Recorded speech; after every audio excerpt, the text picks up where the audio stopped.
Hello, everybody. Welcome to the Life on Mars podcast. This is one of our, I think this is episode number 6, recording live with James Bloodworth and Josh Feldberg. As always, and it's become a tradition right now, even though we have just started this podcast, the MarsBased podcast, that we're between friends. We were supposed to talk about technology, innovation, and entrepreneurship, which is the motto of our podcast, but we always end up talking with people we respect in the industry, and I think this provides a higher value into our conversation. So I don't want to talk for very long here. I would like to hand it over to my good friend Josh Feldberg. I mean, I've known Josh for quite a while now, 5 years, too long, right, Josh? But pretty long. I met him through mutual contacts in the startup grind industry, and we ended up being friends. We collaborated in a couple of projects, actually working on a joint project right now. Maybe you will be able to give more details in the next podcast when I will be interviewing you. We did a project 3 years back, and then we've collaborated, back and forth between MarsBased, startup grind, and his own ventures, the companies he's been working for. And Josh wants to introduce our guest for tonight. So this is James, friend of mine from back in the UK. We've known each other for quite a while through British politics. James used to, from when I knew, he began his career editing the very influential sort of centre-left blog called Left Foot Forward. He's written for a number of sort of UK national publications. And I think more recent, and he's written 2 books, I think it is, James, correct me. So you've written that's correct. And then hired the most recent one, and you're about to write another one. Jay's perhaps best known for being the guy who went undercover at Amazon and ended up doing a campaign with Bernie Sanders and actually managed to, I think, get legislation changed, or certainly played his part in a role around workers' rights. But you didn't just work at Amazon, you actually went undercover, and more impressively than anything, I thought, was you actually lived off the money that you were getting paid. So you lived and breathed that world for 6 months. And reading your book, it's more than just about the work itself. It's just everything, the atmosphere, and just I don't know, the whole sort of depression around it, really, isn't it? Not just the sort of horrific hours. So yeah, and I think that your book made quite a splash. So everyone knows, or certainly knew, that a lot of people were exploited, but the journalists normally sort of hear about it, third hand at best, if you like. So I think you sort of had quite an impact on a lot of people on that. So yeah. So I'll hand over to Alex and James, and both of you, if you want to maybe get started. And I'll chip in with some stuff here and there. But one thing I was interested, actually, sorry, again, maybe it'd be interesting, James, because I don't think this often comes up. Your own actual beginnings I find really interesting, because you don't come from a wealthy background at all. You're from the middle of Somerset. You funded, from what I remember, your master's degree by being a postman, which is pretty rare, and certainly rare in the UK journalistic world, or a media bubble, where a vast majority of people go to private school, whereas actually in reality I think it's 7% of the nation. So it's massively not representative of the reality of sort of people whose lives are meant to be writing about and influencing. So I think hearing about your own background first actually be really fascinating, because I think you often leave it out when you speak about your own experiences, and I think that's really important, actually. I think gives a bit of context to the work you do. Yeah, for sure.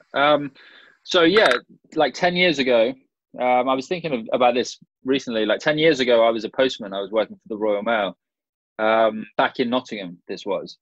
And prior to that, I mean, I didn't go to university until I was 23. And prior to that, I was just working. I did kind of jobs similar to the jobs that appear in Hired. So I worked in a yogurt factory. I got a job as a bus driver. I worked did bar work. I worked in a petrol station, all kinds of odd jobs. And it was partly, no one in my family had been to university before. So it was kind of outside my reality until later that someone from my kind of background could go to university, essentially. It's not something I talk about a great deal, because, not because it's like I'm ashamed of it or anything like that. It's more because nowadays, with like identity politics, there's a lot of a lot of people do this kind of thing, like prolier than thou, I call it, where they will kind of burnish their working class credentials as if that's this huge, you know, as if they should be given some kind of handicap or whatever because of this. Whereas to me, that's a very middle class thing to do, that kind of that approach. I mean, I was always someone who had a lot of pride in like where I came from and stuff, and you know, I never felt ashamed about where I came from. And so, you know, while it was, I think there were more obstacles for someone from my background to actually get into journalism stuff. I never felt like I wanted other people to give me some handicap because of that I wanted some like special treatment or anything like this. I think I do feel on the one hand that I had to work harder, but on the other, I never wanted to be patronized with, you know, oh, isn't it good that there's this working class boy who's done this stuff? I dislike that. So yeah, it was, but my background is, yeah, I did come from a background similar to you know, doing the jobs that appear in my book Hired. And because I'm a journalist now, a lot of people they assume that I'm, you know, very middle class, or, you know, I got a lot of flack for the book, like, oh, why is this posh journalist going and doing this poverty tourism stuff with, you know, the Amazon warehouse. And I think that's because people just assume that journalism is like a rich kid, because a lot of them are. Actually, one of the things I can relate to from reading your books is that I also grew up in a pretty humble background, and I did some of the jobs that you actually took in the book, right? And I even remember that before creating my own company, I even considered becoming an Uber driver, because back then it was all the rage. And precisely because I grew up in a family business, and I did some other stuff like freelancing or working in a catering company, I sort of endured these kind of companies, and I have become a person that can do pretty much everything. And I have no problems with doing, let's say, I don't know how you call them, like lower income or jobs. I don't know, I'm not native in English, so that maybe that's not the best way to describe them. But no, that's fine. Yeah, in a sense, I think that has created my own persona around this, and maybe I feel more attached to what you said, to this sense of belonging to working class, right? So do you think that by doing these jobs and actually, or also not going to university right away from middle school, did that shape also the kind of person that you are right now and the kind of things you stand for? Yeah, I mean, I think it does. On the one hand, it makes you more resilient in some ways, because, well, in two ways. So on the one hand, it makes you more resilient because if say like journalism went, like, if that all like fell to like ashes, like if that all turned to ashes or whatever, I wouldn't, you know, I could go back to being a postman or something, and it wouldn't be ideal. Like I wouldn't like, I prefer what I do now, but you know, it'd be fine. I'd be able to survive doing that. It wouldn't be like the end of the world.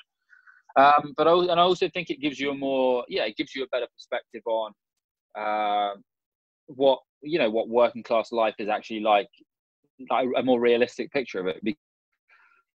A lot of, especially in like left wing politics, a lot of it is very like academic and like ivory tower and these kind of highfalutin ideas of what working class people are actually like. Whereas if you've been in that environment or around those environments for like a prolonged period of time, you have a more like nuanced picture of, you know, you're less inclined to like romanticize certain groups in society.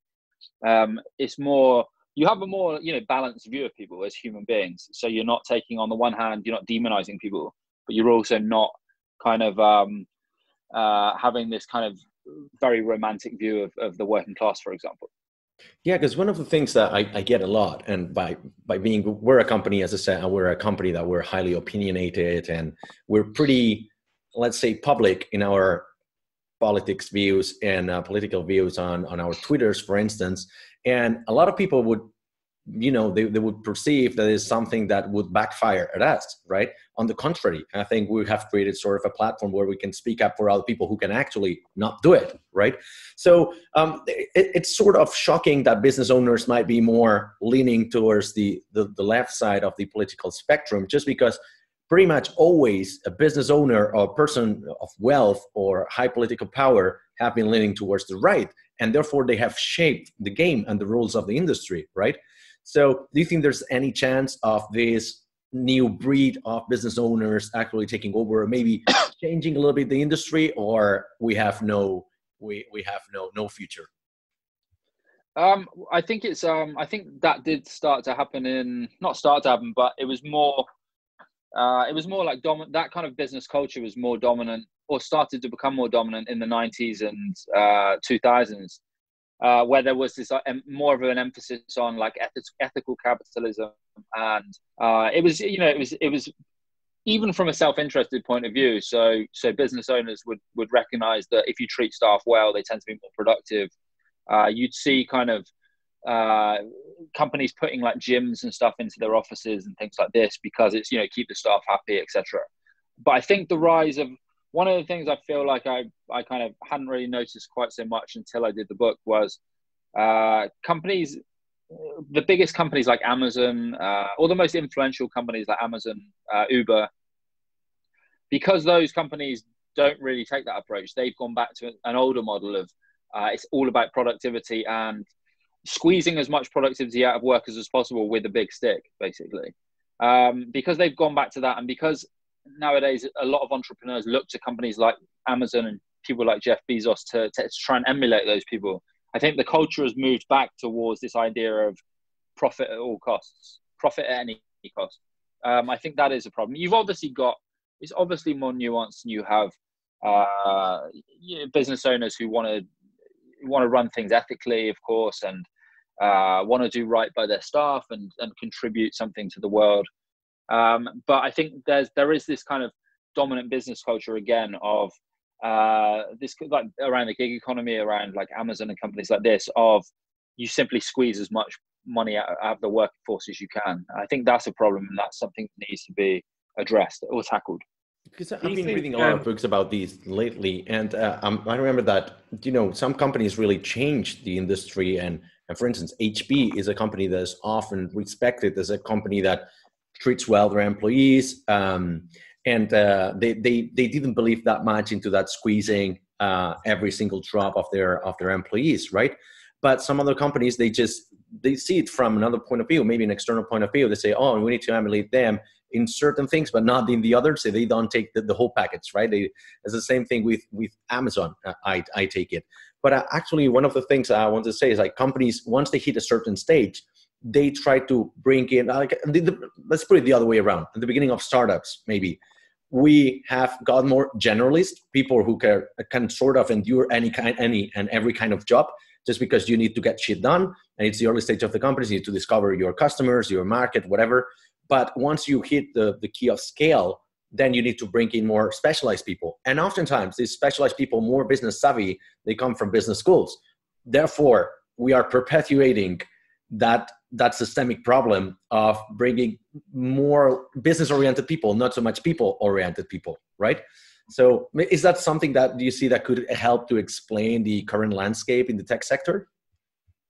Yeah, I mean, I can see that. I could see how that could happen. Yeah, because there's I guess that's a issue of kind of credentialism and like specialization.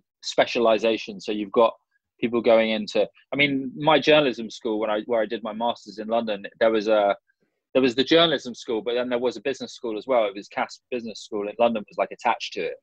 And you had, I mean, a lot of the people who went to there, they were just studying business. It wasn't any specific passion for one specific idea or any area. It was the idea of business, which was interesting. It was kind of separated from ethics in a way. So it was separated from, not that you couldn't be ethical, obviously, but it was business, almost like a Machiavellian study of business practice, rather than looking at one area and being like, I want to make this product. It was this overall concept of business. Do you think, James, it's interesting because you're talking about it's something people emulate, and you've been talking about how we spoke earlier before we start recording about your new book, which is coming out, which we can talk about a bit later, sort of about movements of masculinity and all the rest of it. Do you think, I don't know how familiar you are with it, but certainly in the sort of tech entrepreneurial world, the sort of role models are indeed like the Jeff Bezos, the Mark Zuckerbergs, and the God, I hate his name, the Gary Vaynerchuk's, let's go and crush it sort of thing. And it is just about, it's just like hustle, like, hustle porn, right? Like, yeah. I get up at 5 a.m, I go to the gym like for 4 hours. And obviously these guys don't go to the gym. Like if you see any of them, they clearly have never been to the gym. But it's just this idea of like showing off about how much money you've made and how hard you've worked. My dad always used to say to me, look, man, like miners worked really hard. They weren't rich. You got to be smart too if you actually want to make it or like learn a proper skill. But anyway, the reason I say that is because I think there is this whole sort of masculinity around it. And I'm a member of sort of Facebook groups around entrepreneurship because some of them are really useful and there's genuinely sometimes interesting people, but it's totally devoid of ethics, like absolutely. And it is just all like, crushing it. That's the sort of attitude. And, failure is a really good thing. And let's all go to Bali and start a drop shipping company, not think about the people who are making the products, not think about your customers, just see how much money you can make in as little time as possible. And I was wondering, do you see an overlap with that in sort of young masculinity to a certain extent? I was wondering if that's a crossover that you've sort of been familiar with. And the reason I say that partly because there aren't many female role models at all. It's definitely more sort of white. I would say almost upper class sort of people have made it. And Mark Zuckerberg went to Harvard.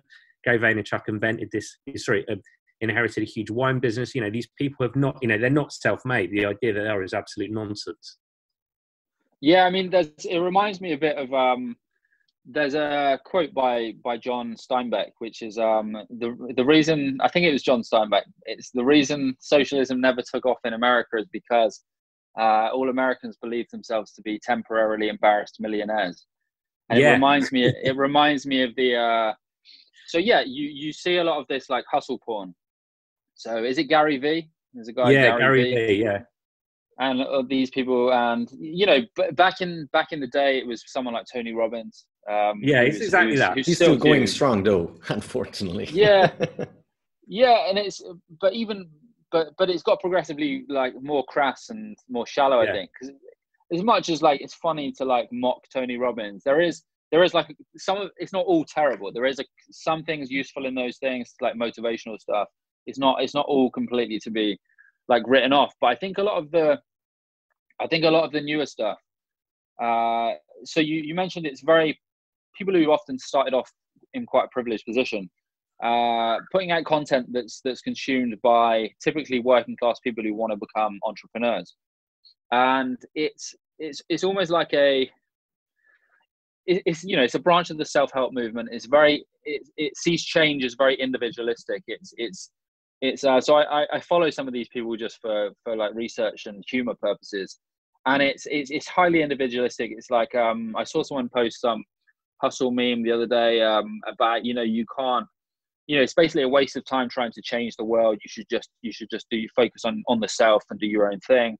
Like turn yourself into a product almost, like within the like capitalist system. But it's very like individualistic. And I was in Vegas for 3 months last year, and you meet lots of people like promoters and stuff, and they do that job on the basis that doing that job they get to hang around with lots and like network with some very wealthy people, and they kid themselves that the kind of stardust of that will kind of rub off on them.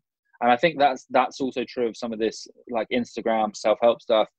People think if they buy the product of like Gary V or these other people, I've forgotten some of their names, but if they buy these products for them and imbibe these kind of platitudes and slogans about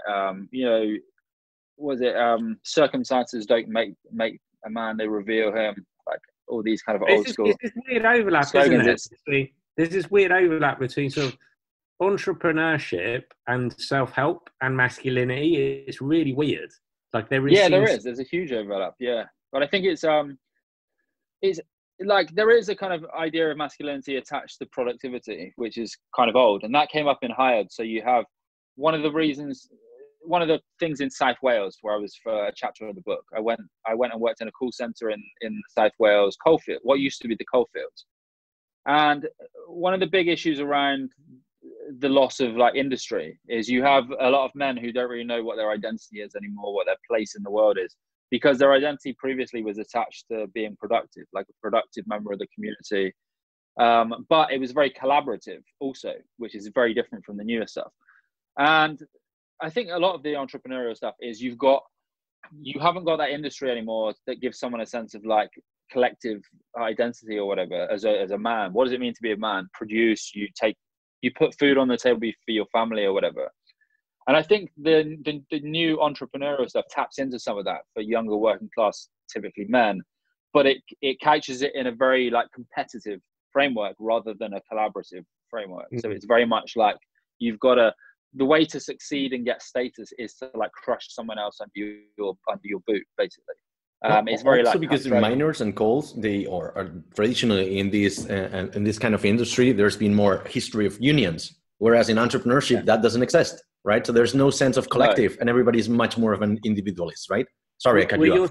Your success is built on someone else's failure, essentially. A lot of the sort of modern entrepreneurialism. Yeah, and it's like Masters of the Universe, that stuff from the like 1980s. It's like slightly that like rehashed, but it's like that on steroids, and I think that is because it's more unrealistic today. I think there's like capitalism is not in the West is not doing particularly well. I mean, it's before COVID. It's like wages for middle income and low income people have been stagnating in America for like 30 years or something. In the UK, it's when wages had now just got back to the point they were in 2007, like the average wage. And that was pre-COVID. And now we've got a 25% recession or whatever it's going to be. So it's, I mean, if you're born into like the working class today, it's in some ways it's much harder to escape. And so the propaganda, I guess, is for want of a better term, that kind of hustle porn propaganda stuff is much more. It's much stronger. It's much more, it's much more potent. So it's more like rammed down your throat because otherwise the system kind of collapses. And how about the language part of it? Because we've been touching on this, the sort of the message, the attitude, whatnot. But you're a journalist, therefore you're a wordsmith. And so, how much part of the problem is the language that you're using here? Because think of it, in the business industry, usually you use militaristic language and verbs. We need to conquer markets. You need to tap these, rally the troops, whatever, right? It's always very, very militaristic, very aggressive. And we're always talking about the competition, aggression, being there first and whatnot. And I wonder how much this trespasses, how much goes into the attitudes or the thinking of the people, just because we're using sort of an aggressive, pushy, and competitive language. You say how much the language comes from where, did you say? No, exactly how much the language influences the attitudes, right? How much the language is provoking this kind of aggressive attitudes just because the language itself comes from military. Yeah, I mean, I think the language is a very important like component of that world. So it's like the language around. I remember when I went to my Uber induction day when I for the book I went to Uber like 4 years ago.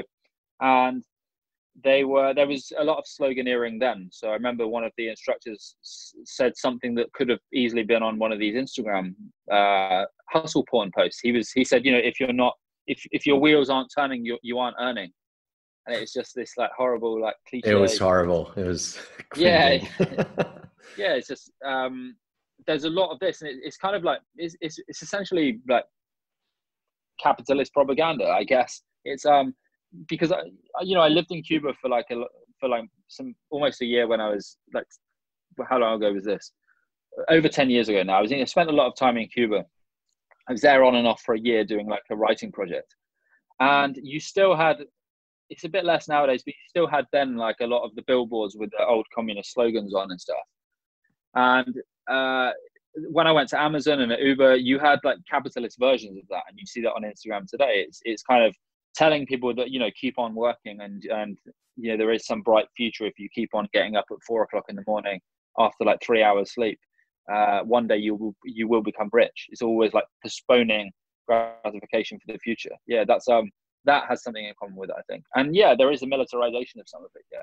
I remember. Well, let's talk a little bit of about Hire. Then we'll go into the other book. But basically, in Hire, one of the things you just brought up is this thing in the Amazon warehouses where the conditions are terrible. and some people were forced to pee in a plastic bottles just because they didn't make it in time for their breaks, and all of them, they were counted, and it was, I was reading that, I was on the verge of crying because I couldn't believe this was possible in such a well-known company, right, in the first world, allegedly. And so can you talk a little bit, what was the motivation of writing this book? Like, why did you have this idea? Why did you want to get into trouble?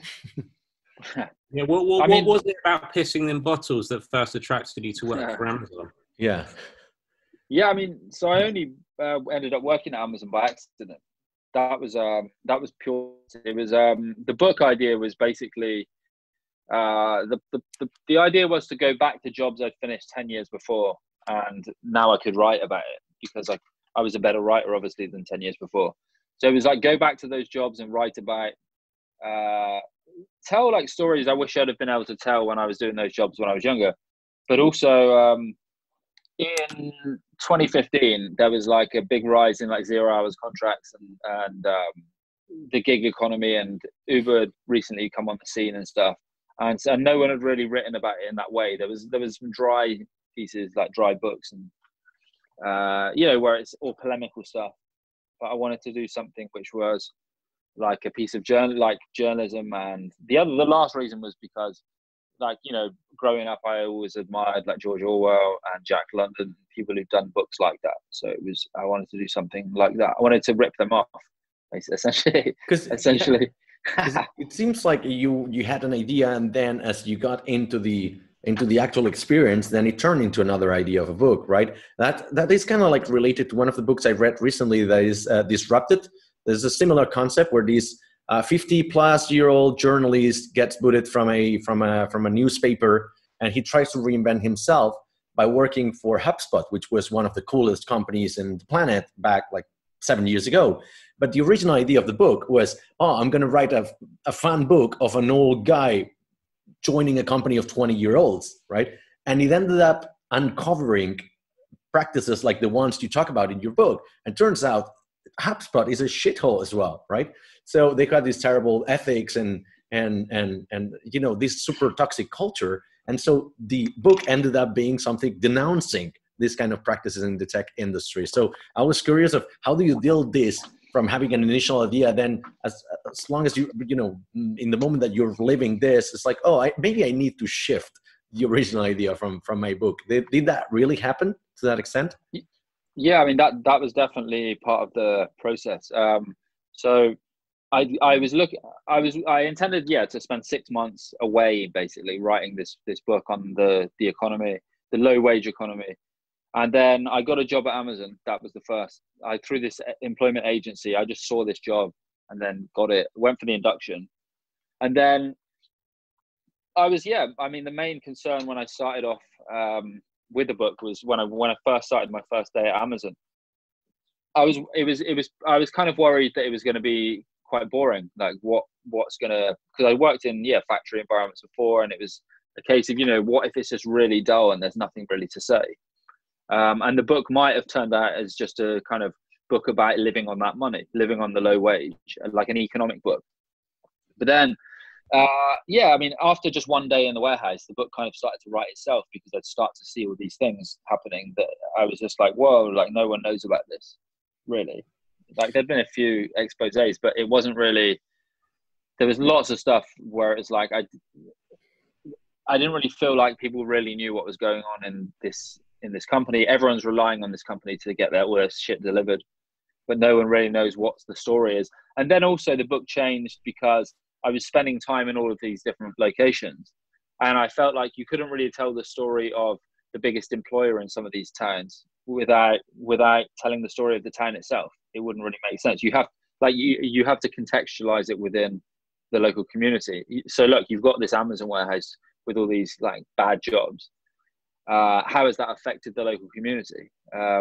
Because that's where it is. It's in a real place. It's not just like this abstract, factory in the middle of nowhere. It's in this real town, and it has an impact on the types of jobs it's created there. It has an impact on the whole community. So yeah, then the book became half about the working practices, the money, living on that money. But then the other half of the book became about like a historical sociological account of the town within which these companies were set. It seems to me that these companies, I don't know, it's not only about the gig economy. We'll talk about the gig economy perhaps in the next question, but it seems to me like these big companies or industries just go to certain small towns just because there's a big profit to be made there. The mining industry, the coal industry was a really good example. You said you went to Wales, in a town that traditionally had lived off mining and coal, but once this was depleted, once it was exhausted, then they moved off and they left the people there. With all the people who used to be rich, now they had no jobs and they were living in poverty because they got used to so much abundance and so much like wealth when the market was thriving. But once this industry kind of like moved off, they were locked there, right? And so it seems to me that Amazon is actually doing the same shit because they're opening warehouses where it's cheaper, where they get tax incentives. They even got, I remember that story of Amazon, like setting up like a bidding process in the US to establish one of their headquarters, right? Or like, I think it was the third biggest office. And they were like, okay, I'm Amazon. I'm willing to open an office. I'll let all these states bid for this. And wherever I get the most incentives, or it seems that it's most profitable for me, I'll go there. But they actually don't care about the people there, right? So it seems to me there's parallelisms between these the industries and the new company, that they are perpetuating these systemic problems. They're actually not working on them. So if the big tech industries that they are committed to changing the world, making a dent in the universe and all of that, they are actually not changing a thing. So if it's not them, who's going to do this change?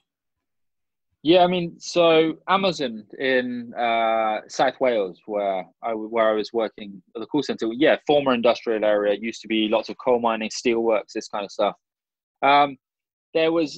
Amazon there had been incentivized by the local authority to come and come to this area. So the local authority had built this special road for them, like spent millions of pounds on this special road, because the lorries of Amazon are so heavy. They have to have special like roads, special tarmac, and then the local authority also paid for the construction of the warehouse itself. Oh, wow. And the reason, and this is one of the poorest local authorities in the country as well, doing this, because they're paid for the biggest multinational in the world to come there, headed by the richest man in the world's first trillionaire. Although he wasn't at the time, but he was still a billionaire. One of the poorest local authorities in Britain paid for his warehouse and for the road leading up to the warehouse, because they're desperate for jobs. Because since the coal mines closed in the late 80s and early 90s, nothing has replaced them. And you can't expect, because throughout the 80s coal became, it's the economics of coal weren't as good when you had coal being mass produced in China, for example. The price of it on the world market just like plummeted. So coal mining in the UK was not viable really anymore. But then you can't realistically expect people living in those areas to evacuate those areas simply because the price of coal on the world market has changed. It's that's not how people live in communities.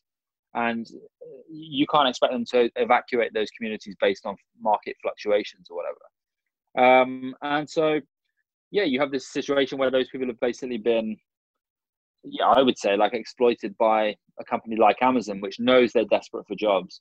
And so basically sets in train this bidding process where local authorities are kind of racing to the bottom to try and incentivize Amazon to come to their areas and actually spending money on it and paying a company like Amazon, which then arrives, and the jobs they create are, to be fair, they'll create a certain number of managerial roles, like a handful of managerial roles, which pay reasonably well. And if you're a manager at Amazon, I don't think it's that bad. It's probably okay.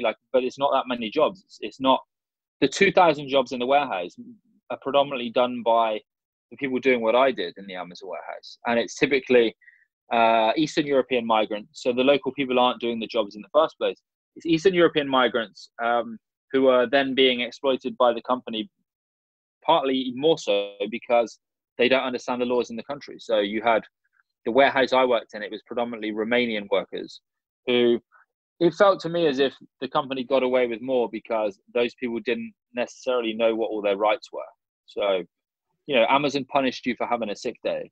And perhaps because they come from a like, let's say, less developed. I don't know. That's not the word, perhaps, but like it is less developed. Yeah. Yeah, it's less developed country. Economically developed. Yeah. Yeah, they have fled their country and they're willing to take jobs that no one in this country they're willing to take. We're seeing the case here, and with the delivery or these last mile shipping companies, kind of like Deliveroo or Glovo in Spain, that I don't know what percentage it is, but it's really high. I would say something like around like 80% of the riders, of the couriers, they're immigrants, which they are not. They don't have the paperwork, or they don't have the papers to stay over here. Some of them, the other ones are like, yeah, whatever. This is the only job I can get. I will get it, even though the conditions are terrible, right? So that's I think that's part of the problem. Sorry, I cut you off. No, that's it. I mean, it's relative in the sense that you've got someone who same with like fruit picking, for example. So in the UK, the fruit picking industry relies on a lot of people from Eastern Europe, and yeah, that's like I wouldn't want to make the argument that like they shouldn't come to this country, because I'm in favor of immigration. It's not. I think it's broadly a good thing. Free movement is like broadly a good thing, but you also have to be careful that people who are coming from poor countries aren't taken advantage of because they are from a poor country. So the fact that someone coming from Romania, say, is more desperate for money than someone coming from, say, I don't know, Somerset, like me, there is a distinction there. And so it might be easier to get the person from Romania to do things that the person from Somerset won't do for less money. So look, one of the Uber drivers I interviewed said to me, he said, look, if we went down to like East London, we could find someone who would work for like, £2 an hour or whatever. You could find some migrant like Bangladeshi or something, I think he said, who he was himself a migrant from Eritrea. He said, we could find someone that would work for £2 an hour. But that's why you have laws in place, because there's always someone desperate enough to be exploited in that way. So that's why I think sometimes there are instances of like migrant labor being exploited by these companies and taken advantage of, because they're coming from a background which is there's more desperation there, basically. When these happen, I have the feeling that you're exactly right. They are people who are willing to. They are not lowering their standards. The standards in perhaps their origin countries are lower than ours, and that's why here they can accept these jobs that we wouldn't feel that they are acceptable, right? But the feeling is that the law should be adapting to this, and I'm not saying the law should be created like the first month something like this emerges, because it wouldn't be practical, right? But the gig economy, kind of like, it's been around for ages now, like 7 years, 8 years, maybe 10, I don't know, and it seems like this hasn't been regulated. This is really fucking slow. So I don't know what the solution to this is. But one of the other things I wanted to talk about, and this is a question that goes for the both of you, because you're a journalist and Josh has been working in the PR industry for a long time, is that, first of all, James, did you get in trouble with any of these companies as part of their PR policy or whatever? And the second part of the question is, how much do you think books like this or campaigns like this affect the big companies, if at all? I mean, I didn't get in trouble per se, because everything's true in the book for a start, so they couldn't. Did you have to sign an NDA or something, like a non-disclosure agreement or something like that? No, I managed to avoid it. So Amazon, I managed. I think to avoid you it, write it in the book. I think you mentioned that in the book. Yeah, I think I put Amazon. that in the book. Like, they came and tried to find me after like three weeks, over 3 weeks and like a couple of days. They came to try to get me to sign it, and then I'd left then, like before signing it, because in case I don't think it would be a problem anyway, because I think this public interest defense would stand up against, I'm bringing stuff that's in the public interest about stuff that's going on there. So I don't think I'd really get in trouble. But however, Amazon did pursue me around television and radio studios and stuff, trying to like besmirch my good name, my good journalistic name, and say that I was just sensationalizing and this kind of thing. Did they do that via their PR agencies releasing statements, or how did that work? Yeah, that's it. That's exactly it. So everywhere I'd go, there'd be a statement that had already arrived. Yeah, there'd be a statement that had already arrived before So me. what was the best one they said about you then? Well, they got progressively worse. So there was a few where it was saying I was like, I set out deliberately to sensationalize the stuff that I saw at Amazon, which was just not true at all. It's I didn't think I even wrote the book in a sensationalist way. It's very like straightforward. It's not like a polemical book or anything like this. It's very straightforward. So, but yeah, I mean, they're kind of bound to do that. But there was no kind of there was nothing factual that they could pull me up on and, you know, take me to court over, because everything in the book is true. Because you also had these tech talks, I remember, why the gig economy is a fraud and all of that. So maybe, I don't know. That's why I was asking whether these poses a threat to a giant like Amazon, or they are unmoved, just part of their daily routine because they get so many bad reputation, so many messages like that. I don't know. Well, like on the one hand, I did think, they won't care because they're such a big company, and it's like, well, the biggest multinational in the world. But then in 2018, I did some campaign stuff with Bernie Sanders that was mentioned before. We made like a series of videos about Amazon. James, sorry, just to go back a step, how did that even come about? Because that's amazing. That's quite bizarre. Yeah. It doesn't happen to everyone. Did it in the UK as well, and you seem to have made more of a splash in the US than in the UK. So what was the lead up to? I always find those sort of the backstory is almost more interesting than sort of what actually then happened. No, I mean, the backstory is not that interesting. It's like they got a hold of the book. The Bernie Sanders team had got a hold of the book. Good. And seen me on American TV and then got a hold of the book. Yeah. And then we did like a series. It coincided did Bernie with just them. call you up on your mobile and be like, "Hey James, do you want to do a video?" No, it wasn't. It was nothing that good a story, basically. But it was like they'd seen me on American TV. They'd got a hold of the book. And then they reached out, as they say, they reached out, and then it coincided. My book coming out in America coincided with this campaign they were doing about Amazon at the time. So it was perfect timing. And then we made these videos, and then what else happened? And then the GMB union in the UK started like kicking off about Amazon, and I was working with these different places and like did some news stories as well. So I gave an interview to like a Newswire thing where the thing about I mentioned like offhand the part of the book, like one sentence in the book about the urinating in the Coke bottle. This is kind of funny. So I hadn't really mentioned it in any interviews or whatever. It's like a single line in the book. I should have made more of it, but I just because when I heard that, that's not what I remembered from the book, bizarrely.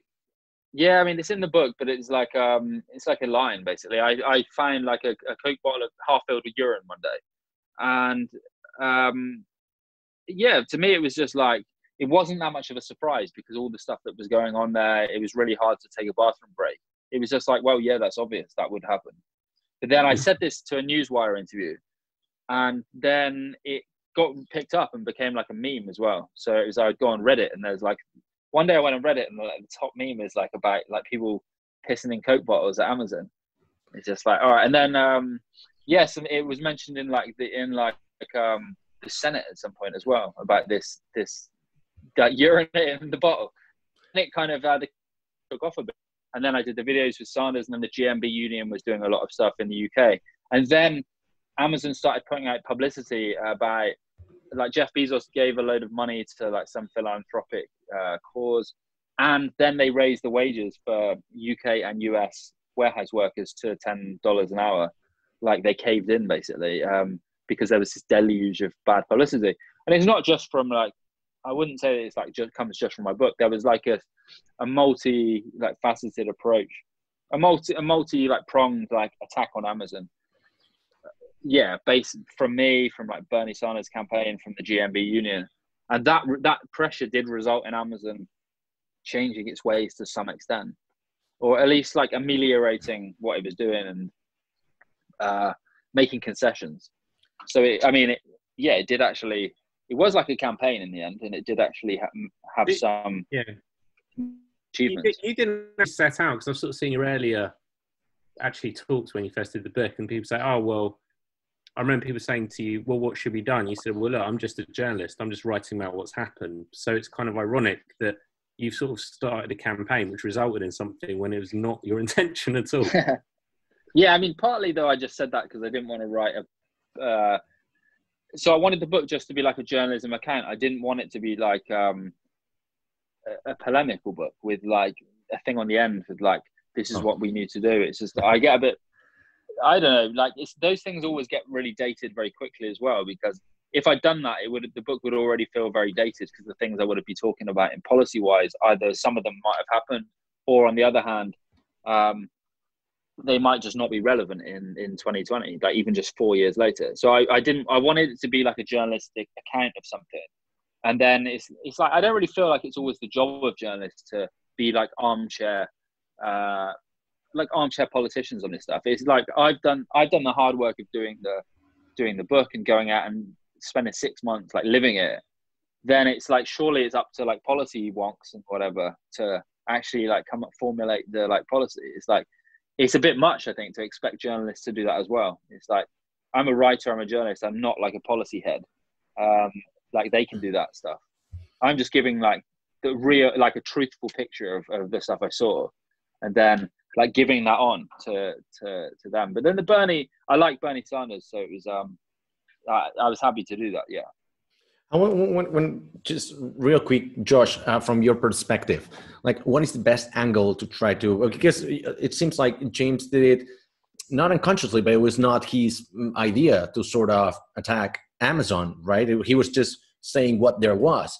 But you guys working in the PR industry, sometimes you work against a certain company because they've been doing like bad policies, bad actions, or they're, kind of like Facebook lately, right? Or Twitter, right? So what's the best angle to sort of denounce these kind of practices and to come out victorious? Because the giants in the tech industry can crush you if you're an independent journalist or a small firm. But what's the best angle? What should you be covered against, or who? Yeah, I'd say I work in campaigning more than PR, although PR is a form of campaigning, but it has a negative connotations. It's a good question. I mean, if you take what's happened recently, so since around sort of Thursday afternoon, over 90 businesses have pulled their advertising for a month to 6 months from Facebook. 7 billion or something like that, I read. 7 billion so worth the of share price has dropped about 10% over the last few days. So, yeah, something like 7 billion. I mean, like numbers that, I don't even know. All I know is that the American billion is different to the UK billion, and it's just numbers I will never understand. The reality is Facebook had a reputation type issue around Cambridge Analytica scandal that also actually led to a drop in share price, but it recovered relatively quickly. I think at the moment we are at the point where, whether it's Amazon or Facebook, us consumers, whether that's businesses or just, people buying consumer products, I think they almost know that we, and I don't just mean me, as a society, we're relying on way more than they realise we rely on them more than we think we do. So I don't quite know what the answer is. I think certainly human stories are important. Stories of sort of talking about individual cases, I think is really important. Like, as James seen, the one case that, there's a couple of sort of cases stick out for me from James's book when he goes into more specific details about how one person lives in their experience, or even when James himself talks about, his own weight gain and how he was feeling unhealthy, and that, that sort of personalization of taking an issue away from statistics, I think is quite important. But I don't know. I mean, sometimes cultural moments just happen. I mean, if you look at like Black Lives Matter or the Me Too movement, sometimes lots of things can happen at one point and things culminate. So I don't think there's a specific formula, really, to be honest with you. James may have an opinion on this, but I mean, I used to think I knew like a sort of formula, but now, to be honest, I've got no idea. Nothing seems to make a lot of sense.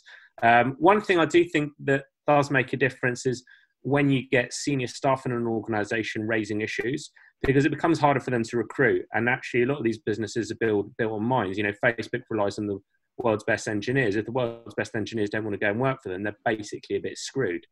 And that's the same for a lot of industries. Not all of them, but certainly a lot of them. You know, and then legislation as well. I think you need to look, not just highlight issues, but highlight how, you know, what legislation needs to change. And then from a kind of, you know, and then unionize basically. I think if you can, I mean, that is James said, you know, the GMB union in the UK. I think they tried, or I'm not sure what the stage are around unionizing in Amazon, but you know, there's multiple things. There's sort of workers acting, policy changes, highlighting bad practices. It's a combination, in my opinion. But James might have other views on that. But ultimately, I don't really know. The world doesn't make any sense, and things kind of things, you know, things sort of rise and fall every day. James, you might want to have a word on it. Yeah, I mean, I think something Josh touched on in terms of like the method I used to do the book was the narrative nonfiction. The reason I did that was because as opposed to like most books on these kind of subjects, it's like either a polemical account or a book where you typically get just an argument. So there'll be a premise at the beginning or on the cover of the book, and then just layer upon layer of like making almost like a lawyerly case, like setting out the argument. Whereas and a lot of people, like especially in politics, like those books. That's what they go for, where it's just this one argument. But I kind of wanted to reach. I prefer books where there's more of a story. I'm more of a novel reader, I guess, and I like narrative nonfiction because it's in the style of a novel, but you're the central character who takes the reader through this journey. So through the journey of the low pay economy in my case. So I take someone who's maybe middle class who hasn't experienced that world before. I create a character in myself, I suppose, whom they identify with, and then I lead them through this world that they've never seen before, and hopefully by the end of the book, they empathize with the characters in that world, the people I meet in the Amazon warehouse, the Uber drivers, in a way that they may not have done before. And I feel like that's a much more, like, as a literary device, as a device for persuading people, I feel like that can be more effective than just like plowing someone with, rhetoric or whatever. I mean, one of the things that came out of my book that I was happiest with was I'd meet a lot of people who were maybe conservatives or on the right of the politics, or maybe weren't necessarily sympathetic to my point of view initially, who then would read the book and come away from it saying, you know, this is really opened my eyes to some of the stuff that's going on at these companies. Because I think that's how you bring change. It's persuading people it's changing people's minds, not just preaching to the converted. No, correct. And that brings me to the next topic, which is I wanted to talk as well about the myth of meritocracy, right? Your other book. And maybe the general audience, they will know you for Hired. And it's sort of the kind of book that's more, I wouldn't call it generalist, but it's more for a greater audience. Whereas the Myth of Meritocracy looks more like a political essay to me and something for more specific. I already knew the systemic problems that you're describing in Hired. Perhaps not a lot of people did, but I didn't know. Like the book that was an eye-opener for me, it was the Myth of Meritocracy, right? So can you talk a little bit how you came with this idea and what is it about for our audience as well? Yeah, so I mean, that was the Myth of Meritocracy was a book that came. The idea for that came about based on like my own trajectory from life in Somerset as someone who left school at 6. Wow, how old was I? I was 16. I finished my GCSEs and I did like a year in sixth form, like doing some retakes. But I basically like dropped out and then was doing a series of fairly menial low paid jobs, and then I went back to college at 19 only because I was 19. I had to pay like £900 to go back to college to do A levels. Like if you were over 18, you had to pay almost £1,000, and I didn't have the money at the time. but my grandmother paid for me to go back to college. And so it just, the idea then started germinating later that, you know, if I didn't have a relative who had been able to pay for me to go back through college, I'd be in a totally different place today in terms of just that one thing, just that £900, which to some people is just not much money at all. But to me now, it isn't that much money. It's just like, but at the time it was, you know, I had nothing.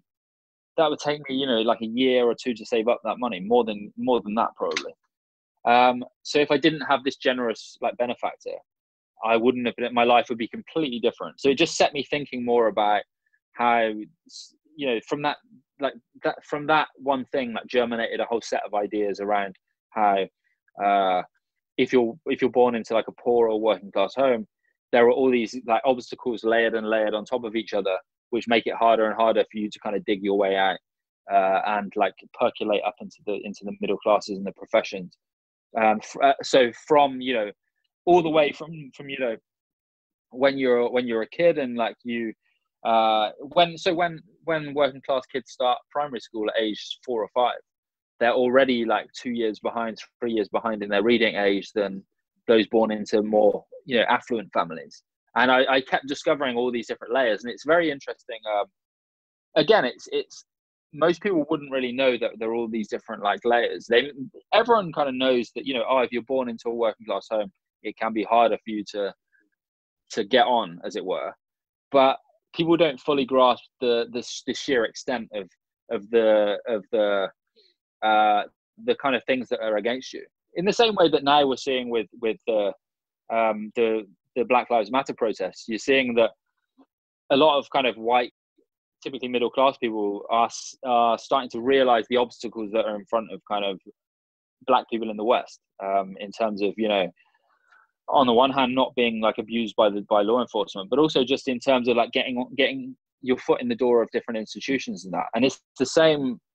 It's different, but the same for those born into poor and working class homes. There are all these barriers, these invisible sometimes, that if you're not from that world yourself, you sometimes don't necessarily comprehend the kind of scale of them and how difficult it can be to like surmount those barriers. Because some of the ways, like I it's not that I knew the problem, but I knew it was an underlying, like a thing I had in the background. I had perceived it because I remember when I joined, for instance, when I joined Deloitte, because I had the full. So there were two ways of doing, like there was a bachelor and there was 5 years in my university, but you could do like the short part of it that was like 3 years only. If you started with the full 5 years, then you got a higher starting salary. Whereas if you didn't have it, like you started with, you know, significantly less money, but then you could only progress to more like management positions if you had the full 5 years, or you couldn't go into being a team leader or a manager or a partner in the company if you didn't have an MBA, right? So things like that. So I seem to perceive that perhaps these are the things that are hindering people from lower class backgrounds from progressing into the industry, and that is also perpetuating this problem, right? It seems that only the people born in more advantageous backgrounds have access to the top layers of society, precisely because they're, first of all, able to afford it, and second, because they keep perpetuating these rules that perhaps don't make any sense, because most of them, they were conceived 200 years ago, or in the Industrial Revolution, where, you know, university was founded in a way to have people from wealthy families to sort of access the top layers of society, but working class people were not allowed into university, right? So, but why has this not changed in all these years? In 200 years since that university hasn't changed, or the way people progress in the industry hasn't changed. Maybe entrepreneurship was seen as sort of an alternative because there's been famous college dropouts. However, most of them, they came from a really wealthy background, or they were just lucky in their 1 in a million, 1 in a billion, right? Even if it's a European billion or an American billion. But we cannot think that entrepreneurship is an alternative, because it's just people who have gotten extremely lucky, and the probabilities of being an Elon Musk or Mark Zuckerberg or Steve Jobs are astronomically small, right? So it's how do you see this? How do you see that we can change the rules of the industry in this sense? James, What's that? No pressure. I mean, just change the rules of the industry in about 2 minutes. It was a long question, I know. So, I mean, so on the one hand, I think one of the reasons it's harder to change some of the institutions and professions is because it's not in everyone's interest for it to change, for one thing. So let's say like impediments to getting into a profession like journalism. You've got, on the one hand, you've got like the socio-economic disadvantage for a working class person. So in the typical journalism job, you typically nowadays need to do an internship to get the job, like an unpaid internship. So people I went to university with, most of them went off and did like internships at places, newspapers, for like up to a year, just a year of work with no pay. And to do that, you obviously like a working class person who doesn't live in London can't do that. That's not open to them. And most of those people who did those internships would go on to get jobs at those papers after, like paying jobs. The internship is like a foot in the door. So you've already got, on the one hand, you've got an economic impediment to working class kids getting in, but then you've also got a cultural impediment where, on the one hand, it's not in everyone's interest for it, like journalism and politics, especially. It's very much, there's like it's almost like the atmosphere of a social club around it as well. So people, especially in the past, people commissioning articles to their friends, people, giving safe seats in politics to their friends or people from their local like gentleman's club or whatever. That was certainly how these things often worked in the past. And it's not in their interest to have like usurpers coming up from the working class or whatever, or from ethnic minority groups, or in politics, like in journalism, women sometimes. It's not in the interest always of the status quo to have new people coming in and shaking that up. It works very well to have these for this one social class to dominate journalism, to dominate politics, and it's all very like chummy and stuff. I don't know if the business world's exactly the same, but that's one of the impediments to opening up the professions. And also in like business, you've seen that's one of the impediments to opening up business to female CEOs, for example. So you've got it's like a boys' club, an atmosphere of like a boys' club. Women have faced this atmosphere of where it's very hard to break in because it's like a gentleman's club or something. Not like, no, I don't mean gentleman's club as in like a strip club, but like a gentleman's club as in like old school Thai, where it's like private members gentleman's club. It's like there's like access forbidden to certain groups almost. All right, gentlemen, I think it's a really interesting conversation. I think we got to wrap it up. We're in the 1 hour mark. I don't know if you want to give one last remark, talk about something we have left that we haven't covered so far. It's your time to speak for both of you. You should definitely buy my book, Hired 6 Months Undercover in Low Wage Britain, if you want to learn about some of the companies you almost certainly use. Is it in, James, is it in Spanish, by the way, yet? And will it be? No, but there's an article on it, a big article on it in Spanish, a big interview I did in Spanish. Can you send us the link and then we'll include it in the notes section? Yeah, correct. Yeah, well. Yeah, of course. Yeah, I can. It's funny because we're able to buy it through Amazon, but because destroying the system from within, right? Kind of like Robin Hood.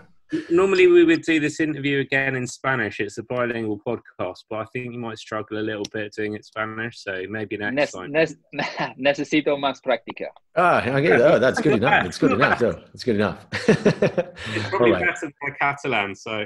Yeah, sure. So yeah, really recommended books. I mean, I read them and I think it was like in 3 days only, both of them, because cool. I couldn't stop.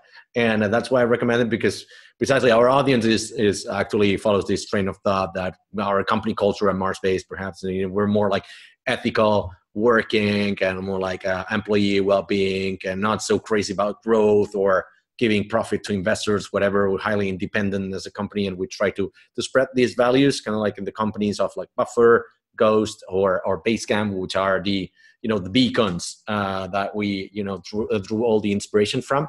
So thank you very much, George. Thank you very much, James, also for not only for being here, but also for speaking up and trying to bring more light into this industry with more shadows than lights. So your books felt like a good breeze of fresh air. So thank you very much, gentlemen.